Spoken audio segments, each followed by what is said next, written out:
महाराष्ट्राच्या इतिहासामध्ये इतक्या कमी संख्येमध्ये विरोधक हे पहिल्यांदा आलेले विरोधी पक्षनेते सुद्धा ते होऊ शकत नाही आणि एक केविलवाणा प्रयत्न त्याचा या ठिकाणी चाललेला आहे।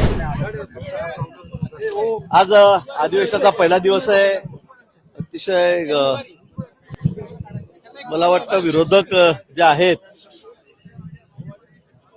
ते विचारायचं काय करावं ते गोंधळलेलं आहे, त्यांना काय करावं हे कळत नाहीये आणि आता त्याचं कुठलंच कारण नाही, कारण त्याचा इतका सफाया सगळ्या मतदारांनी केलेला आहे, जनतेने केलेला आहे की त्यांना बोलायला कुठे काही जागा राहिलेली नाही आणि म्हणून आता काय बोलावं तर ईव्हीएम।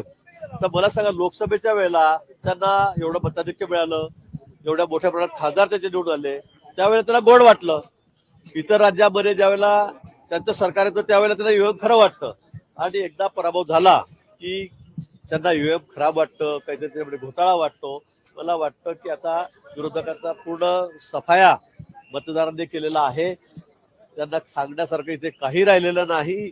त्याची संख्या इतकी कमी आहे की मला महाराष्ट्राच्या इतिहासामध्ये इतक्या कमी संख्येमध्ये विरोधक हे पहिल्यांदा आलेले विरोधी पक्षनेते सुद्धा ते होऊ शकत नाही आणि एक केविलवाणा प्रयत्न त्याचा या ठिकाणी चाललेला आहे। तिघांमध्ये समन्वय नाहीये, कुठेही एकमेकाची तोंड एका बाजूला नाही आहेत, सगळे वेगवेगळ्या दिशेला जाऊन बसलेले आहेत। पण आपण आहोत, आम्ही जिवंत आहोत, व्हेंटिलेटर असले तरी पण त्याला ते दाखवण्याचा प्रयत्न करतात।